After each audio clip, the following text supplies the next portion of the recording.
Bueno, yo estoy muy contento de estar en Barcelona, de haber vuelto a Barcelona, y estoy muy contento de que además esta vuelta a Barcelona sea precisamente a un círculo carlista, nacido no hace tanto, que recupera pues, la importancia que el tradicionalismo político ha tenido siempre en Cataluña.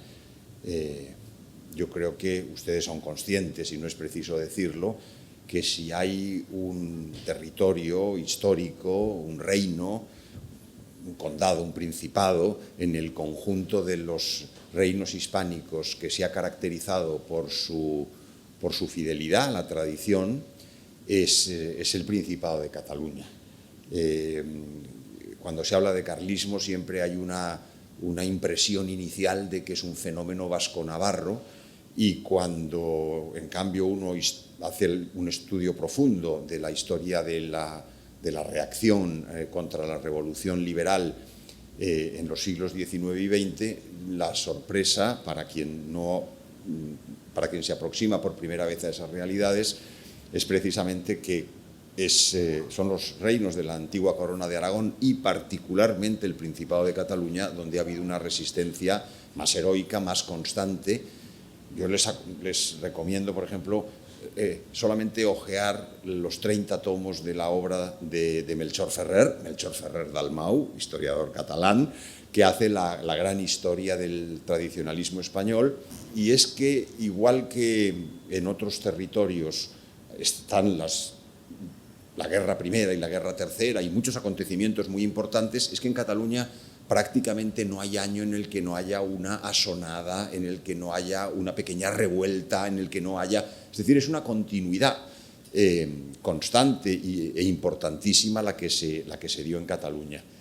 No, por cierto, en la ciudad de Barcelona, que la ciudad de Barcelona fue una ciudad liberal, como fue una ciudad liberal Bilbao, como fue una ciudad liberal Pamplona, pero no así la Cataluña profunda, que fue profundamente tradicional. Bueno, quiero decir que estoy muy satisfecho de volver a Barcelona. Estoy muy satisfecho de que en Barcelona haya surgido esta iniciativa y haya cuajado esta iniciativa del Círculo.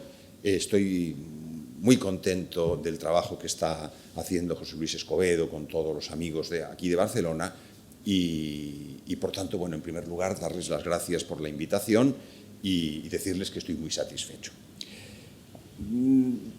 De lo que se trata, según me pidió José Luis Escobedo, era de hacer un acto en torno a mi último libro publicado. Es verdad que entre tanto ha salido otro, pero cuando hablamos de este acto, pues el último libro mío, ¿no? Libro editado por mí o coordinado o dirigido por mí, era el libro que se llama Tradición Política e Hispanidad, que se publicó en el año 2020. Claro, surgió en el año 2020 en el momento en el que no se podía hacer una presentación. De tal manera que, aunque se ha retrasado unos meses, más meses de los necesarios, pues en todo caso me pareció que la invitación de José Luis Escobedo era una invitación que podía servir de excusa para que nos encontráramos en Barcelona para hablar de temas relativos a la tradición política hispánica. Ahora bien, para explicar la génesis de este libro, me tengo que remontar a un libro anterior, de la misma colección, de Regno, del Consejo de Estudios Hispánicos Felipe II, que salió en el año 2018 y que se titula La hispanidad como problema, historia, cultura y política. ¿Por qué digo que hay que enlazar ese libro de 2018 con este otro libro del que hablamos hoy de 2020? Porque ambos tienen un origen común. Ese libro de 2018 fue producto de un requerimiento que me hicieron una serie de amigos ultramarinos que veían cómo el tema de la hispanidad estaba volviendo.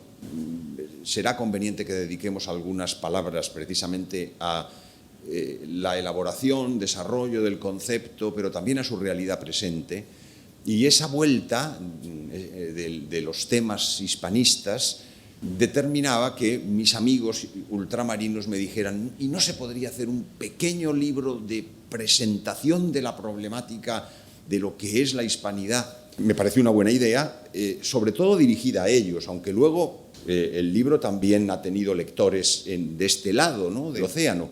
Le puse un título relativamente provocador, aun en su apariencia académica.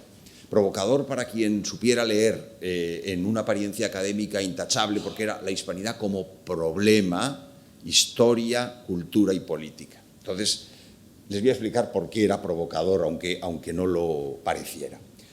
En los años 40 del siglo pasado hubo una polémica cultural de las más importantes que sacudieron lo que eran los primeros conatos culturales del régimen de Franco, ¿no? Fue la polémica que se produjo a raíz de la publicación del libro de don Pedro Laín Entralgo, llamado España como problema. Al libro al que Rafael Calvo Serer respondió con un libro titulado España sin problema.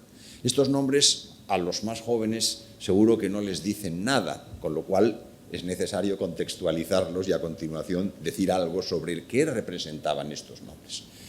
Pedro Laín Entralgo era un hombre de formación liberal y orteguiana que, como todos ellos, había pasado al falangismo con gran entusiasmo. No solo al falangismo, al nazismo.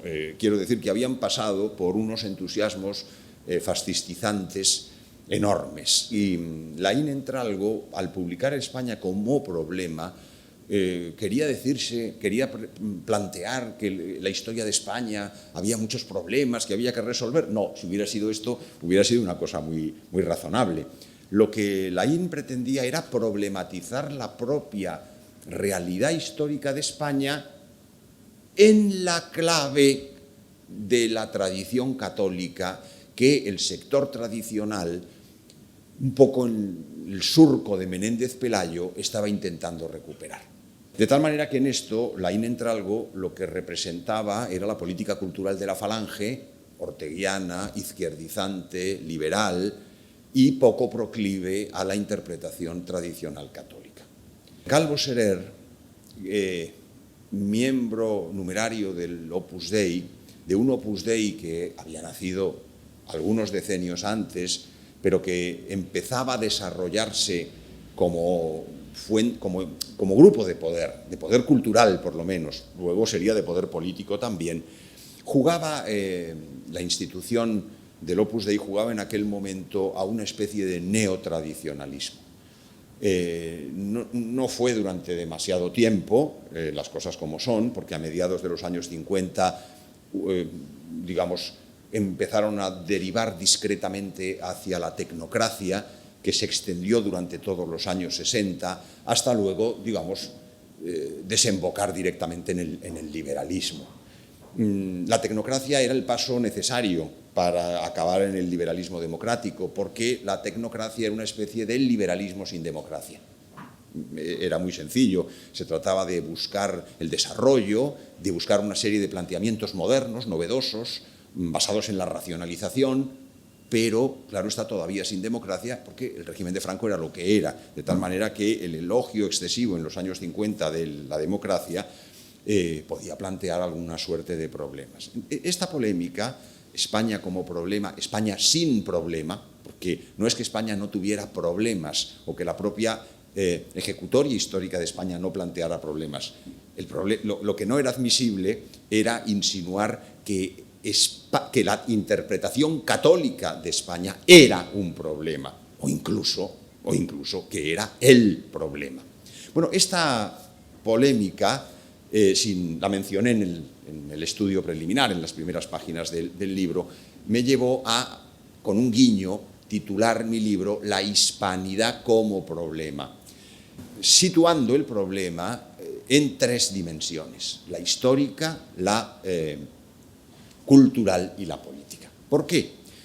Porque en la coyuntura presente, en la que se advertía, en el último decenio de alguna manera, una recuperación de la temática hispanista y del espíritu hispanista, luego veremos con qué límites o con qué hipotecas, pero se adivinaba, se veía claramente una cierta vuelta de una temática que había sido sepultada durante los decenios anteriores. Era muy fácil buscar un eje esencialmente histórico.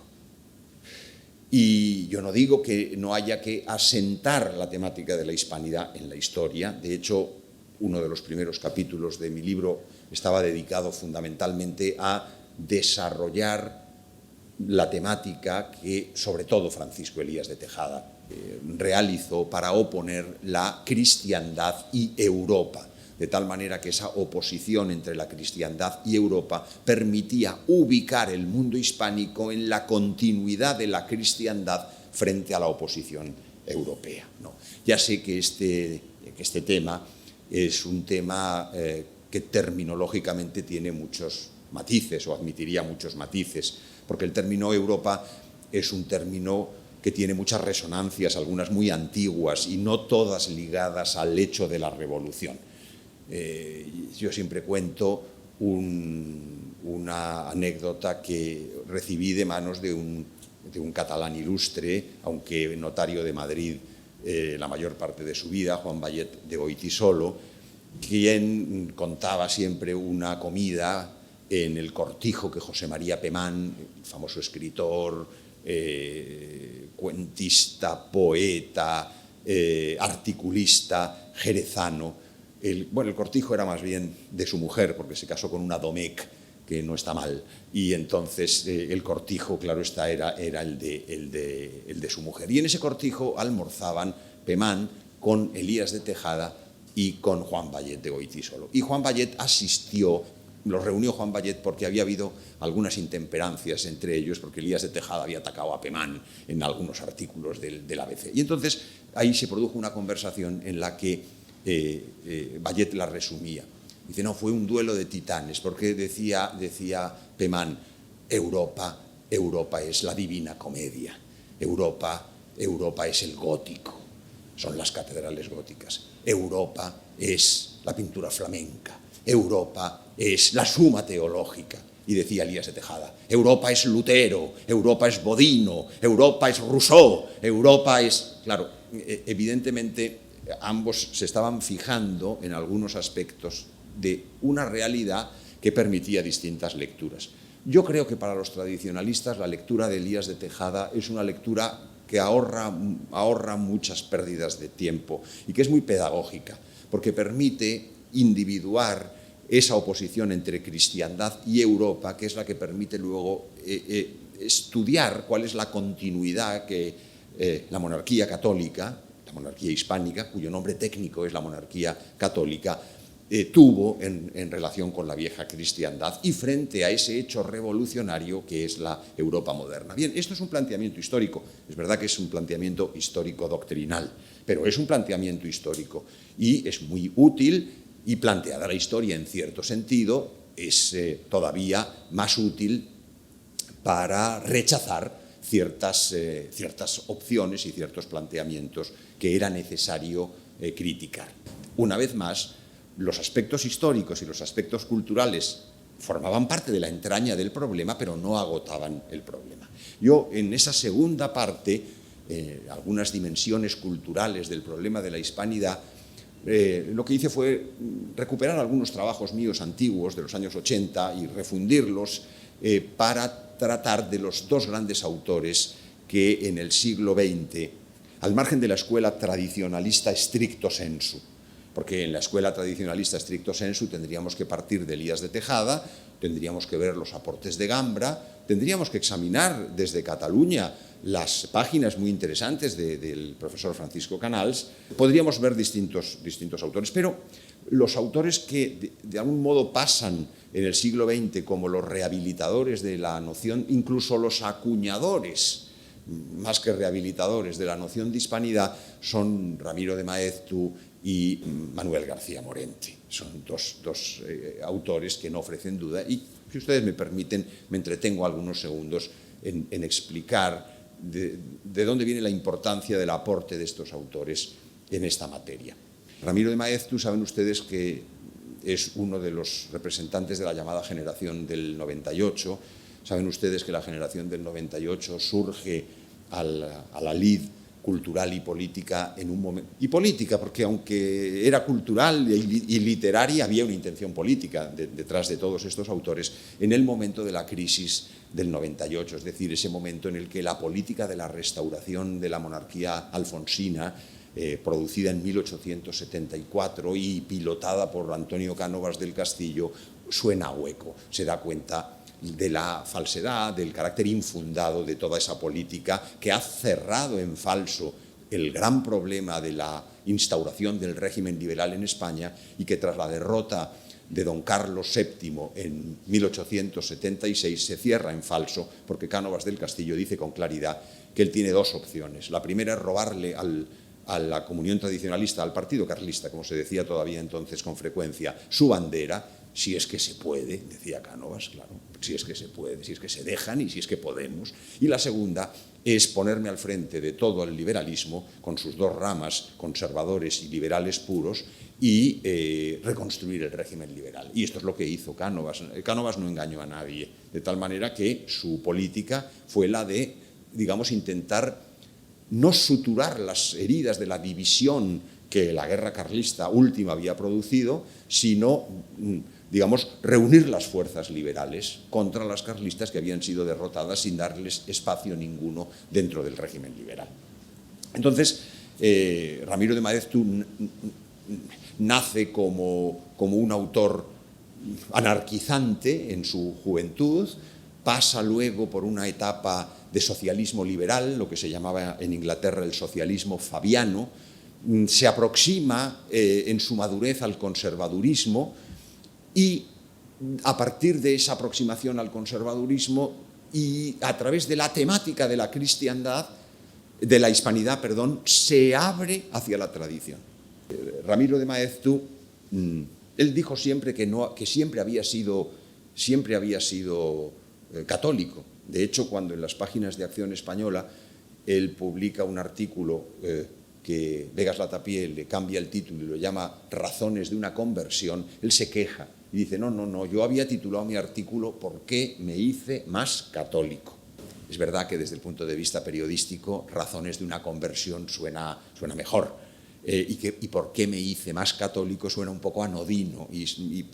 Bueno, el caso es que Maeztu siempre decía que él nunca había dejado de ser católico ni en los momentos de mayor desesperación ni en los momentos de mayor alejamiento que él siempre había mantenido. Yo creo que Begas Latapié en el fondo había puesto este título porque él se acordaba de Donoso Cortés, cuando Donoso Cortés en su carta famosa al conde de Montalembert le dice que su conversión se debe, en primer lugar, a la acción de la divina providencia y, en segundo lugar, al estudio profundo de las revoluciones. Pero en Donoso Cortés probablemente hubo una conversión. Maeztu decía que él había sido siempre católico, pero había sido un católico anarquizante, un católico liberal, un católico conservador, hasta que la temática de la hispanidad, que descubre, estando de embajador del régimen liberal. Es verdad que en tiempos de la dictadura de Primo de Rivera en Buenos Aires, esa aproximación al tema de la hispanidad, ese choque que le da vivir en Buenos Aires y encontrarse con esa España ultramarina y lo que ello significaba, y eso que probablemente la Argentina, dentro de las Españas ultramarinas, era la más europeizada y probablemente la más deshispanizada, en algún sentido, no en el que no hubiera intelectuales más profundos quizá que en otros reinos ultramarinos, pero bueno, como quiera que sea, ahí está la figura de Maeztu y cuando vuelve cae la monarquía liberal y él está aproximándose, está buscando la tradición y el tradicionalismo. En las últimas páginas de la defensa de la hispanidad, que es su libro más famoso, él va a decir que va a titular el capítulo Un lema de caballeros, que es el lema Dios, Patria y Rey, que dice que todavía se puede mejorar con el de Dios, Patria, Fueros, Rey. Está claramente haciendo un guiño al carlismo, pese a que, en general, Acción Española sirvió, por eso Elías de Tejada criticaba mucho lo que significó Acción Española en tiempos de la República, con algo de razón. Elías de Tejada decía que Acción Española había sido funcional al alfonsinismo. Bueno, de algún modo, culturalmente había mayoría de pensadores o de escritores que por la obra de Eugenio Vegas y a través de Charles Maurras y del pensamiento francés estaban buscando, husmeando la vuelta a la tradición. La figura de Maeztu probablemente se hace más católico por la hispanidad. Se hace más católico por la hispanidad. La segunda figura, que es la de Manuel García Morente, es en cambio opuesta en cuanto a sus orígenes y motivaciones a las de Maeztu. Yo por eso escribí un artículo que lo titulé Maeztu y Morente convergentes, porque tenían un aspecto de coincidencia, el tema de la hispanidad, porque tenían un aspecto de paralelismo, trayectorias que son complejas, pero sobre todo son convergentes, en el sentido de que Morente, como saben ustedes, era un discípulo de Ortega, uno de los discípulos predilectos de Ortega. Maeztu era mayor que Ortega, por eso Maeztu, Ortega le consideraba un hermano mayor. Por eso las Meditaciones del Quijote, la primera edición, que debe ser de los años 1914, por ahí, está dedicada a Ramiro de Maeztu con gesto fraternal. Esa dedicatoria, en la segunda edición, que ya es de los años 20, desapareció. Ortega se arrepintió de haberle dedicado el libro a Maeztu. Y luego, pasado el tiempo, se encontraron, porque la revista de Occidente y Acción Española durante la República, los primeros meses estaban en el mismo edificio de la Gran Vía de Madrid, y un día se encuentra Maeztu con Ortega en la escalera, en el rellano de la escalera. Y a Maeztu le revuelve, entra arriba y le ven todos. ¿Qué le pasa a don Ramiro, que llega usted? Dice, me he encontrado con Ortega. ¿Y qué ha ocurrido? Ni nos hemos saludado. O sea que, bueno, es decir que Ortega pasó de dedicarle el libro a quitarle la dedicatoria y a negarle el saludo. Y con Morente, que es su discípulo predilecto, él es un filósofo kantiano, pues en la misma línea de la escuela de Marburgo que era Ortega, y Morente es subsecretario en finales de la monarquía liberal, pero él era un liberal agnóstico, de matriz típicamente orteguiana, europeizado, traductor de Kant y traductor de Spengler también, quiero decir que traductor de un poco la filosofía de moda de ese periodo, y don Manuel García Morente es decano de la Facultad de Filosofía de la Universidad Central, que es la que luego ya se pasó a ser Complutense, de la Universidad Central en los años de la Segunda República. Bueno, el caso de García Morente es una persona laica, es una persona liberal y es una persona que cuando estalla el 18 de julio lo van a matar, pero lo van a matar los rojos. Es decir, no es que alguien podría decir, hombre, García Morente, un liberal, podría tener la enemiga de los alzados. No, la enemiga la tenía del bando de la República, hasta el punto de que García Morente tiene que huir de Madrid y se va a Francia. En Francia vive acogido a la casa de la viuda de un antiguo compañero suyo, porque Morente había estudiado en la Sorbona, parte de sus estudios de filosofía, y allí realmente sin dinero, porque se ha ido con lo puesto, prácticamente viviendo en la casa que le ha dejado la viuda de su amigo, que también lo invita a comer con ella, prácticamente y saliendo poco de casa, está dedicado a la reflexión, a todo esto, a su yerno, Emilio Bonelli. Lo fusilan los rojos, lo asesinan los rojos. Entonces, claro, el golpe de una persona liberal del ambiente republicano, discípulo de Ortega, que a su yerno lo asesinan, dejando viuda con unos niños pequeñísimos, que él tiene que huir y que se encuentra en una situación de penuria, empieza a meditar, y entonces un día, escuchando una sinfonía de Berlioz, la infancia de Jesús, pues hay algo en su vida, lo llama el hecho extraordinario, que es la irrupción de la gracia, y se convierte. Maeztu podía decir que no se había convertido, pero García Morente sí, se convierte. Y esta conversión, este hecho extraordinario, le lleva ¿a qué? Decía Rafael Gambra, explicaba muy bien Rafael Gambra, que Morente no tuvo tiempo, y termina ordenándose sacerdote, porque era viudo García Morente también, termina ordenándose sacerdote. Ortega, la carta en la que le dice que se va a ordenar sacerdote, Ortega nunca le respondió. a Maeztu dejó de saludarle, y a Morente también, porque en la carta en la que le dice que se ha convertido, no le contesta. Decía Gambra que Morente no había llegado aunque hizo un esfuerzo digamos, de rehabilitación filosófica, de decir, yo ahora tengo la fe, y como tengo la fe, pues claro está, la filosofía de Kant no me satisface, toda la filosofía moderna en la que yo he vivido no es, y entonces intenta hacer una síntesis de lo más sano de su pensamiento moderno y del tomismo. Y entonces no lo consigue, entre otras razones porque muere poco después.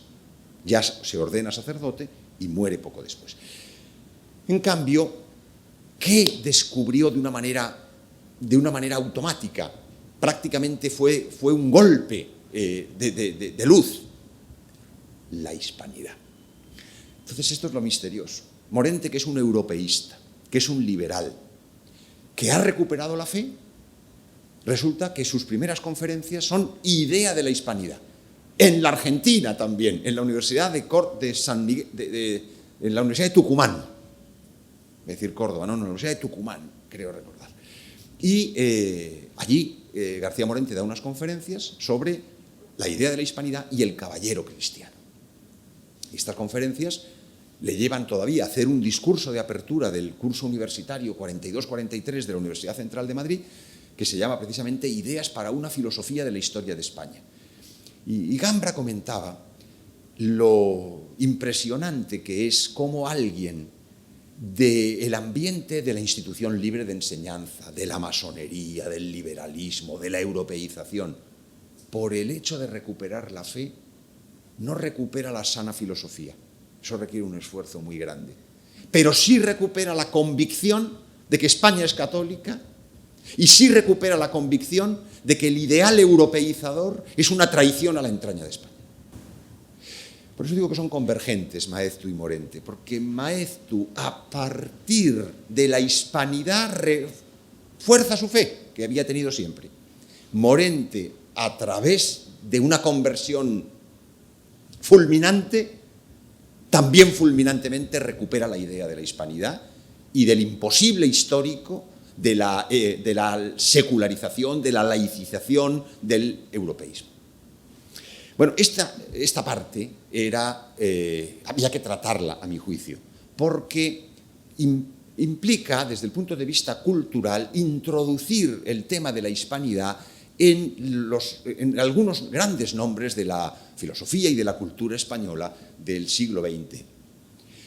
Pero había, a mi juicio, que no quedarse ni en la historia ni en la cultura. Había que pasar a la política. Por eso yo me había permitido decir la hispanidad como problema, historia, cultura y política. Porque es muy sencillo quedarse en la hispanidad cultural, histórica no digamos, pero cuando nos vamos aproximando a la política, quedarnos en la puerta, en el umbral y decir, bueno, ya hemos hecho bastante, pero no demos ese paso más. Porque ese paso más era un paso muy delicado. El paso de abrazar la hispanidad política lleva a replantear muchas cuestiones.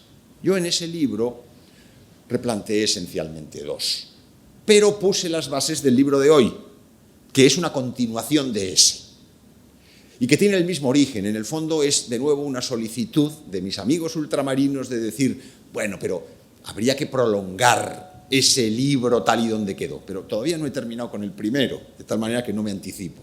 Había que dar el paso político, y ese paso político me pareció que se podía afrontar en un primer momento y de manera inevitable sobre dos líneas. Una primera era la de decir, ¿qué significado puede tener la hispanidad en general en sede política? Y su significado es muy claro. Igual que antes mencionaba cuando hablábamos de la historia, la divergencia entre la cristiandad y el mundo hispánico, la monarquía hispánica del barroco, esa continuidad que hay cuando se quiebra en el resto del mundo, se quiebra por la europeización, por esas fracturas de la cristiandad de las que hablaba siempre Elías de Tejada, de las que yo no voy a tratar hoy. Claro, en ese contexto o en esa coyuntura era necesario ver cómo continuaba la evolución del mundo hispánico una vez que era el propio mundo hispánico el que el liberalismo hacía presa en él. Entonces esta es la continuidad que Elías de Tejada, de nuevo, llamaba cristiandad mínima. Es decir, tenemos una cristiandad mayor, es la vieja cristiandad de los siglos medios, tenemos una cristiandad menor, que es la monarquía hispánica del barroco, y luego tenemos una cristiandad mínima. ¿Cuál es la cristiandad mínima? Pues la cristiandad menor, es decir, la monarquía hispánica del barroco, va sufriendo una erosión. Primero porque en la vida terrena, en la vida en la que estamos, no hay nada de eterno. Lo que hay son semillas que nos abren a la intuición, a la comprensión, al deseo, a la búsqueda de lo que ha de ser eterno. Pero no hay nada de eterno, de tal manera que la monarquía hispánica sufre una decadencia que nuestros autores clásicos han interpretado no siempre de la misma manera. A mí en Cataluña me sería probablemente más conveniente abrazar la bandera de Menéndez Pelayo y de Elías de Tejada y decir los Borbones horribles que desde el principio europeizaron. Yo cada vez estoy menos seguro de que fuera tan drástico, tan radical, más allá de errores políticos concretos o decisiones políticas concretas, la supresión de los fueros, de los reinos de la Corona de Aragón en los decretos de Nueva Planta, lo que yo creo que lleva retrospectivamente a una parte del mundo catalán, aragonés, mallorquín, valenciano, evidentemente los lleva a una posición más bien austriacista. A veces quienes no lo fueron en su momento lo son con posterioridad, y las razones desde este singular ángulo del mundo hispánico son así. Pero, por ejemplo, en el mundo vascongado, en el mundo navarro, en el mundo castellano, la continuidad de la monarquía filipina, de Felipe V, es bastante grande. Hay una cierta tendencia a la burocratización porque los aparatos, la estructura administrativa se ha ido complicando, pero no hay una diferencia de espíritu radical. No, todo esto son cosas que hay que apuntar, que hay que tratar, que hay que mencionar. Como digo, en el seno del propio tradicionalismo español no hay una única interpretación, por más que en general la interpretación más antiborbónica en la Guerra de Sucesión pues tiene sus partidarios mayoritarios, se podría decir. Como digo, hay un momento en el que, por lo menos en la segunda parte del reinado de Carlos III, que es donde empieza a haber algo de enciclopedia y de ilustración. Francisco Puy estudió el pensamiento tradicional español en el siglo XVIII y hasta 1760 no hay ilustrados. No hay. En tiempos de Carlos III los hay, pero son minoritarios, y en realidad ilustración la hay prácticamente al final, en tiempos de Carlos IV. Es decir, que la continuidad sustancial de la monarquía española en el siglo XVIII con la del siglo XVII y el siglo XVI es bastante notable, por más que existan algunos elementos de discrepancia. Bueno, el caso es que la fractura la hace el régimen liberal. Eso es lo que quiebra el mundo hispánico. El mundo hispánico no lo quiebra los excesos un poco absolutizantes que ha podido haber en el siglo XVIII, sino esencialmente la precipitación de todo eso, pero con otras cosas, en el siglo XIX, que es la revolución liberal. Ese es el elemento nuclear que produce un vaciamiento del mundo hispánico, y eso es lo que hace que la monarquía hispánica quede reducida a un puñado. Al principio no es un puñado, al principio es media España, o 3/4 partes de España, que es la reacción tradicional al régimen liberal. Y eso es el carlismo. Entonces, al final, la cristiandad mínima no es otra cosa que el mantenimiento del de los ideales y del espíritu de nuestros mejores siglos, cuando la revolución liberal está desmedulando España, extrayendo las consecuencias de algunas premisas malas que se habían ido estableciendo con el tiempo, sin duda, pero que probablemente sin la revolución liberal no hubieran podido conducir a descoyuntar definitivamente la realidad española de ese tiempo. Entonces, claro está, aquí nos encontramos ya con un juicio político. A hablar de la hispanidad no es solamente hablar de historia, no es solamente hablar de cultura, es hablar también de una significación política, porque el carlismo es un fenómeno político, entre otras cosas, pero es un fenómeno político. Al mismo tiempo, había que intentar encuadrar lo que es la evolución doctrinal del carlismo desde el punto de vista político. Esto lo hago más en el segundo libro, pero bueno, ya que estoy hablando de esto ahora, lo digo aquí, tampoco...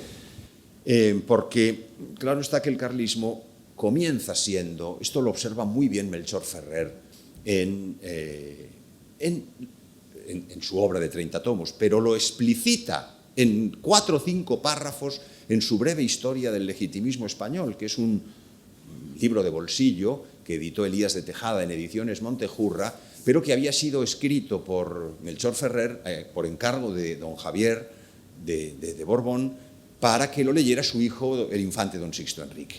Don Sixto tenía entonces 14 años y no sé si era muy entusiasta de los estudios en aquella época. Pero lo que es claro es que ese libro, más que para un adolescente, es un libro que requiere mucha madurez, porque la síntesis es tan extrema, el conjunto de datos, el acopio de datos es tan extremo, de historia militar, de historia general, de historia dinástica, de historia política, que no es tan sencillo. Pero Melchor Ferrer explica, acabamos de reeditar el libro, por cierto, en esta misma colección lo acabamos de reeditar, porque creo que era necesario, que ese es uno de esos libros que tiene que estar en la biblioteca hoy, para que volvamos a ver lo que ha significado la historia del carlismo de una manera integral, ¿no? Y don Melchor Ferrer, en ese libro, al final del capítulo, por ejemplo, de don Carlos V, pues dice, si el carlismo hubiera sido solamente algo dinástico, hubiera muerto sin duda alguna en Vergara, con el abrazo de Vergara. No habría podido continuar, pero era mucho más. Y luego, cuando llega a las páginas finales del reinado de Carlos VI, dice, pero si el carlismo de Carlos V es esencialmente reactivo, no utiliza la expresión, pero digamos, si se trata de un carlismo que está demasiado pegado a un medio que es el medio del partido fernandino, que es el medio antiliberal, pero con prácticas absolutistas que se habían adherido, mientras que con Carlos VI entra una interpretación en la que el liberalismo se ve como continuidad del absolutismo y, por tanto, el carlismo, que continúa el realismo, como reacción frente al propio absolutismo, ¿no? Y dice Melchor Ferrer que esto se debe al influjo valmesiano. Bueno, aquí tendríamos mucho más que discutir, porque si empezamos ya con estas cosas, Elías de Tejada dedicó un libro feroz contra Balmes, diciendo que era un cura apaisanado y que era un protodemócrata cristiano. No sé hasta qué punto también hay elementos, sin duda alguna, muy agudos, y hay otros que en cambio no son un poco exagerados. Yo con el paso del tiempo me he ido haciendo un poco más balmesiano de lo que fui en su momento, pero lo que hay una cosa evidente, que es que lo que hay en Balmes es un elemento clerical muy evidente. Clerical no en el sentido bergogliano, que tiene algún punto de razón esa crítica, pero que es un poco básica o elemental, más bien como el personaje, sino en el sentido técnico que le dio Augusto del Noce, un filósofo italiano, filodemocristiano, pero que comprendió muchas cosas muy interesantes de la tradición, que es una tendencia que tiene la Iglesia en política de bautizarlo todo. Allí donde aparece una cosa, los derechos humanos, no, esto es católico, desde el inicio, ¿no? Entonces, es bautizarlo todo. Y claro, hay cosas que no se pueden bautizar. Y yo creo que en Balmes hay algo de este espíritu clerical de bautizar ciertas cosas que a veces no se pueden bautizar. Pero, en fin, la finalidad de esta charla no es tanto repasar autores como hechos, ¿no? E interpretación de los hechos. Lo que pasa es que hay veces que la tentación de referirme a alguna cosa concreta me resulta difícil de vencerla. No, ustedes me disculpan. Y claro, con Carlos VII es que nos encontramos ya una elaboración en la que, desde todos los puntos de vista, el tradicionalismo está identificado, aunque no se llamara tradicionalismo. Esto sí que lo explicó muy bien Canals, como la palabra tradicionalismo en política española del siglo XIX va ligado a elementos románticos, fundamentalmente en Cataluña, sin duda. Él subraya mucho los elementos catalanes porque era natural, había nacido en Barcelona y dominaba perfectamente las circunstancias de Barcelona, pero no solo, porque en el fondo toda la llegada de los neocatólicos al carlismo, toda la llegada de don Cándido Nocedal, de Aparici Guijarro, es verdad que Aparici Guijarro perseverará, don Cándido Nocedal también, porque muere antes, pero su hijo, en cambio, volverá a las andadas, ¿no? Ya con don Carlos VII está perfectamente identificado el ideario, yo creo que hasta el punto de que Vázquez de Mella, digamos, es un epígono de este periodo. Vázquez de Mella es el sintetizador, el que construye una síntesis a partir de los elementos que ya en el reinado de don Carlos VII están perfectamente identificados. Fíjense ustedes, es que hay una evolución, esta evolución es una evolución en la que no siempre deja de haber algunas contradicciones, porque el carlismo es un fenómeno muy complejo, en el que ha habido muchas familias, en el que ha habido muchas hasta sensibilidades. Rafael Gambra, a propósito de don Melchor Ferrer, decía que en el carlismo había habido fundamentalmente tres almas, que había habido un alma esencialmente de cofradía religiosa, que se identifica, que se aproxima, que abraza el carlismo por lo que tiene de defensa de la religión y que rara vez llega a entender un poco más. Le basta eso, le basta esa defensa de la religión frente al liberalismo, ¿no? Y que eso es lo que está en el alma, en el fondo de los neocatólicos, aunque los neocatólicos al principio, no nos engañemos, proceden del liberalismo moderado. Lo que pasa es que el liberalismo moderado, cuando ya se hace insostenible, los que son verdaderamente católicos y no liberales, aunque hayan servido al régimen liberal, se ven obligados a abandonar eso. Pero sobre todo eso es lo que pasa con los integristas.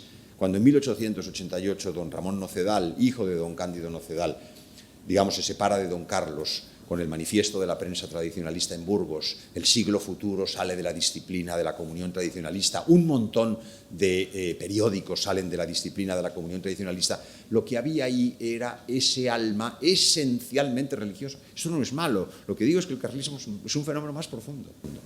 Luego decía Gambra que había un segundo tipo de carlistas, que eran los carlistas vergonzantes.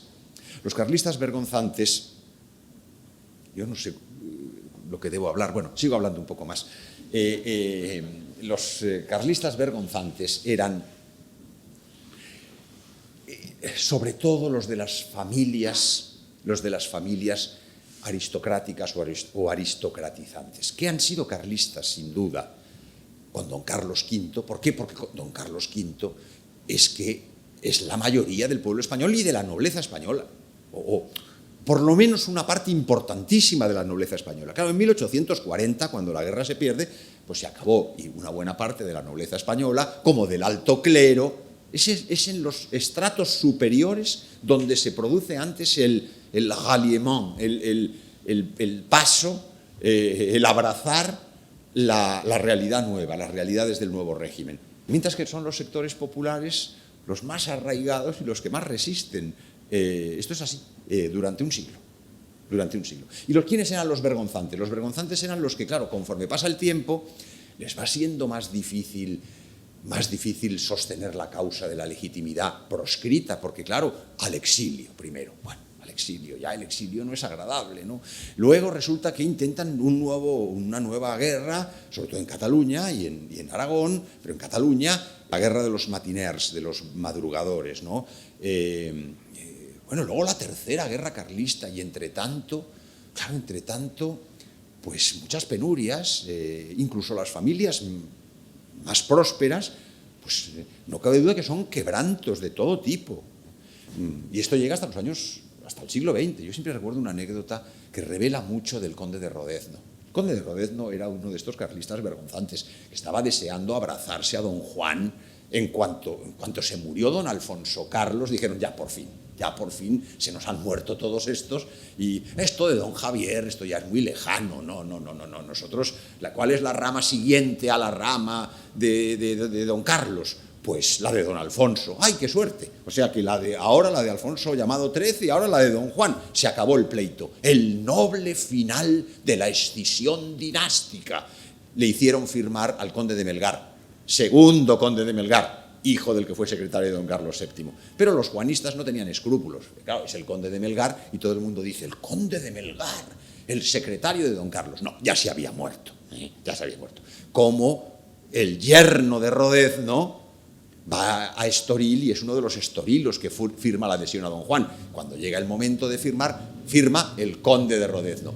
Sí, consorte, el que se casó con la hija de Rodezno. Rodezno, in pectore, había traicionado, pero nunca llegó a Estoril. Las cosas como son. Sería injusto al pobre Rodezno echarle más cargas de las que tuvo. El caso es que Rodezno siempre contaba que ellos tenían un palco en el Gran Teatro de Pamplona y que decía con un poco de amargura que no podía ir a las funciones importantes. No, solamente íbamos a las funciones malas, pero a las importantes no podíamos ir. ¿Por qué? Porque siempre había algún delegado de la dinastía usurpadora y entonces la familia dejaba vacío el palco para evidenciar que no había el menor reconocimiento de la dinastía usurpadora. Entonces decía que no podíamos ir cada vez que había una ópera buena, nada, a quedarnos en casa porque iba a ir la infantita no sé cuántos o no sé quién y entonces no podíamos ir. Carlismo vergonzante, que va creciendo. Y el carlismo racial, decía Gambra, el carlismo de pura cepa. Bueno, pues es ese carlismo que fue popular, es el carlismo que sobrevive y que en el fondo lo hemos conocido hasta hace no mucho. Desde luego hasta los años 60, las romerías de Montejurra, con más de 100.000 personas, eso todavía era. Y la elaboración doctrinal del carlismo pues no acabó con Mella. Gambra también decía siempre que Mella tenía un papel muy importante en la historia del carlismo, porque implicaba una especie de punto de conexión entre el viejo tradicionalismo o el viejo carlismo pegado al medio, existencial, afectivo, no elaborado doctrinalmente, y el tradicionalismo que vendría después de Mella, que inevitablemente iba a estar más despegado del medio social y iba a tender a ser cada vez más intelectual. Yo creo que era bastante cierto esto. Luego hay siempre algunos momentos en los que el carlismo ha evolucionado de manera discutible. Hay en los años 20, en los años 30, algunos documentos, pues que el lenguaje un poco nacionalista, que es la época de los fascismos, es la cosa que se adhiere un poquito, pero está sobre todo la generación de después de la guerra de España, que probablemente desde el punto de vista intelectual es la más importante que ha tenido el carlismo nunca. Es verdad que ya estamos hablando de profesores, estamos hablando de otro nivel, es un nivel ya teórico. Rafael Gambra, Francisco Elías de Tejada, Francisco Canals, Álvaro Dors, Valle de Goitisolo. Es decir, es que cada uno a su modo, con puntos de discrepancia internos, pero ahí tenemos una elaboración. Yo creo que esto era necesario, es decir, la hispanidad desde el punto de vista político no se puede desligar del carlismo y el carlismo tiene una significación política y esa significación política es necesario subrayarla. Y también había que dejar abierto el tema político hacia Hispanoamérica. ¿Por qué? Porque si lo que estábamos tratando era del tema de la hispanidad, evidentemente no podíamos quedarnos simplemente con lo que quedó de la vieja monarquía hispánica en los reinos peninsulares, sino que había que ofrecer un intento de interpretación. Y esto fue el último capítulo de ese primer libro, que lo titulé El problema político de los católicos hispanoamericanos, y que en síntesis significaba comprender que tras las guerras de secesión, que aprovechando la invasión napoleónica de la península en 1808 tiene lugar en Hispanoamérica, no hay que olvidar que en 1810 se produce al mismo tiempo, la revuelta secesionista en México, es decir, en la Nueva España, en la Nueva Granada, tanto en Caracas como en Bogotá, como en Quito, como en el Río de la Plata, y al mismo tiempo en Montevideo, que en Buenos Aires, como en la Capitanía General de Chile. Solo el Perú quedó al margen de la vorágine independentista, hasta el punto de que al Perú se le impone la independencia en 1824, después de Ayacucho, y se la imponen Bolívar desde el norte y San Martín desde el sur. Bueno, pero el caso es que tras la secesión y con el liberalismo, además en España, establecido en la península, es evidente que ya no es tan sencillo, digamos, elaborar o forjar un planteamiento tradicionalista en política. Entonces, esto precisamente al hilo de la figura de don Gabriel García Moreno, presidente mártir del Ecuador, que se han conmemorado ahora 200 años de su nacimiento, hemos organizado en el Consejo Felipe II un congreso importante, es que lo que queda en Hispanoamérica sería el mínimo del mínimo, mínimo minimorum, ¿no? Si ya el carlismo era el mínimo, entonces eso es el mínimo del mínimo, que es el ultramontanismo, que es el factor religioso frente al catolicismo liberal, pero que inexorablemente acaba en el liberalismo católico o en una democracia cristiana conservadora. Esto pasó en todas partes, pasó hasta en Francia, donde Louis Veuillot, director del Univers, el amigo de Donoso Cortés, pues fue condescendiente con Napoleón III, digamos, y su campaña de la libertad de enseñanza, hasta el punto de que Donoso Cortés le dice, oiga, perdóneme, lo que no entiendo es cómo usted puede centrarse en una campaña con la libertad de enseñanza cuando la Iglesia no puede defender la libertad de enseñanza. La Iglesia tiene que defender que la enseñanza es precisamente algo importantísimo en el apostolado y que luego la Iglesia, como custodia del orden moral y del derecho de gentes, es la que tiene la potestad de enseñar, completando a los padres. Esto no lo dice Donoso, pero en fin, esto lo añado yo ahora. Pero la idea esa de la libertad de enseñanza era la defensa de la Iglesia frente a la enseñanza laicista, ya lo sé, pero ahí estaba ya un germen explicativo de cómo iba a evolucionar hacia una democracia cristiana conservadora, que es lo que ocurrió, y es lo que ocurrió en el ultramontanismo hispanoamericano en general. Bueno, entonces, a partir de este libro, me dijeron, es que esto había que completarlo en el tema carlista, específicamente en el tema carlista. Y entonces, bueno, pues dije, sí, de acuerdo, voy a presentar un carlismo para hispanoamericanos. Entonces, que era prolongar ese último capítulo del libro anterior para explicar a los hispanoamericanos cómo la recuperación del elemento político e incluso, si me apuran, del elemento dinástico formaba parte de algo esencial para que el tradicionalismo pueda desarrollarse. No digo ya sobrevivir, sino desarrollarse. Sin el elemento de encarnación política y de concreta encarnación dinástica, la evolución habitual es hacia el folclorismo o hacia el sentimentalismo. Yo recuerdo una vez, estábamos en Londres acompañando a don Sixto en una cena de la Royal Stuart Society, los jacobitas. Bueno, entonces allí estaba el duque de St. Albany, que levantaba la copa y decía, to the king over the sea, para el rey que está más allá. Bueno, sí, todo eso era muy simpático y yo preguntaba a las gentes, bueno, ¿y ustedes son jacobitas? Y dicen, no, que vamos a ser jacobitas, eso del jacobitismo es una cosa simpática, mis abuelos fueron jacobitas, por eso vengo a esta cena, pero hay alguna significación política del jacobitismo. No, ¿qué va? Nada. ¿Hay alguna significación particular, por ejemplo, católica? Bueno, éramos familias católicas, pero bueno, ni siquiera totalmente. Es decir, eso desaparece. Como ha pasado con el miguelismo portugués, en buena medida, en el que existen elementos notables, pero lo que ha permitido en España la continuidad arraigada del pensamiento, de la vida, de las tradiciones, ha sido el carlismo, que es un elemento sin el cual hubiera sido impensable la preservación de la tradición política de España. Bueno, entonces, he aquí un poco el juego de los dos libros. Por una parte, la hispanidad como problema, del que he hablado más que del segundo, pero bueno, la hispanidad como problema, historia, cultura y política, y luego la tradición política y la hispanidad con un carlismo para hispanoamericanos, que se desenvuelven ambos en un marco que es el de la crisis de la cultura política católica, que es el último libro. Este sí ha salido antes de ayer, ¿no?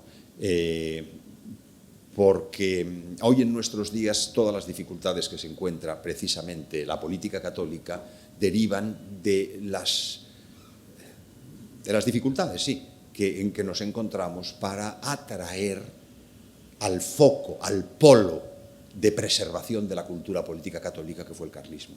Entonces, hoy la fragmentación es mayor que nunca, la contaminación es mayor que nunca, y entonces hoy las banderas hispanistas pues son cualquier cosa.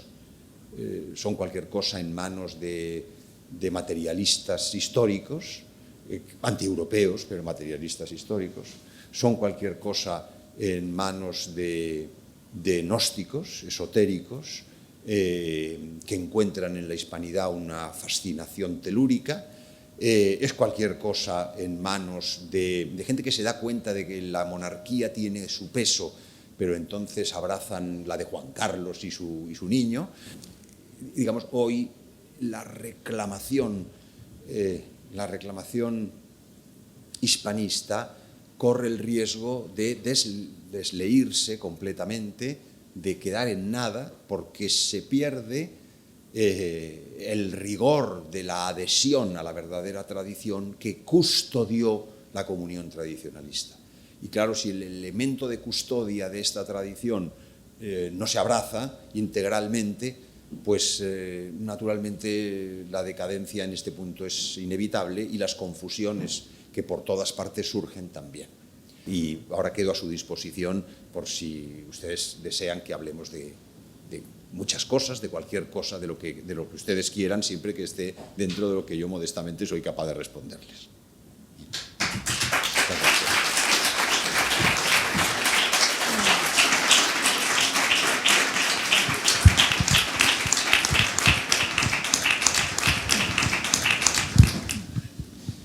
En nombre del Padre, y del Hijo y del Espíritu Santo. Amén. Gloria al Padre, y al Hijo, y al Espíritu Santo.